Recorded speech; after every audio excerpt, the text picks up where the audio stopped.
Recent டைம்ஸில் குழந்தைங்க விரும்பி சாப்பிடக்கூடிய அந்த பிஸ்கட்டில் பாருங்கள் புழு ஓடுது. நம்ம நம்பி இதெல்லாம் நிறைய பேர் கிட்ஸு கொடுத்துட்ருக்காங்க இல்லையா? பட் நாங்கள் இதெல்லாம் ஸ்டாப் பண்ணி ரொம்ப நாள் ஆச்சு. என் குழந்தைக்கு பிஸ்கட் பிடிக்கும்னு தெரிஞ்சு, நான் அவனுக்கு வந்து ப்ராப்ளமாக இருக்குன்னு தெரிஞ்சு தான் நான் வந்து சொந்தமாக பேக் பண்ண ஆரம்பித்தேன். ஸோ அதுதான் அப்படி தான் வந்தது ஆஷாஸ் குக்கீஸ். ஸோ நம்ம குக்கீஸ் பார்த்திங்கன்னா 100% பார்த்திங்கன்னா வெஜ் குக்கீஸ், ப்ரிசர்வேட்டிவ்ஸ், கெமிக்கல்ஸ் கிடையாது. ரெடி ஸ்டாக் பண்ணி இமீடியட்டாக டிஸ்பேச் பண்ணுறோம். அது மட்டும் இல்லாமல் பேக் பண்ணுறப்போ நம்ம வந்து ஒன்று பார்த்து அவ்வளோ சேஃபாக பேக் பண்ணி அனுப்பிச்சுட்ருக்கோம். அண்ட் குக்கீஸில் பார்த்திங்கன்னா ஒயிட் சுகர், மைதா, டால்டாலாம் கிடையவே கிடையாது. கெமிக்கல்ஸ் கிடையாது. ஆர்டிஃபிஷியல் ஃப்ளேவர்ஸ் இந்த மாதிரி எந்த வித கலர்ஸும் கிடையாது. ஒரு குக்கி பேக் பண்ணுறப்பமே அவ்வளோ தூரம் பார்த்து இண்டிவிஜுவலாக வந்து குக்கியை பேக் பண்ணி ரொம்ப வந்து பத்திரமா அமுச்சுட்ருக்கோம். கிட்ஸ் சாப்பிட்றாங்க, நிறைய பார்த்திங்கன்னா எல்டர்லி பீப்புள் சாப்பிட்றாங்க.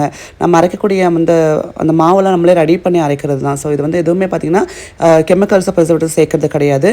அப்படியே சென்ட்ரை பண்ணி கருப்பு கொனை அரிசிலாம் பார்த்திங்கன்னா அப்படியே வந்து வெயிலில் உணர்த்தி அதுக்கப்புறம் மாவில் அந்த மில்லில் கொடுத்து மாவு அரைச்சது தான்.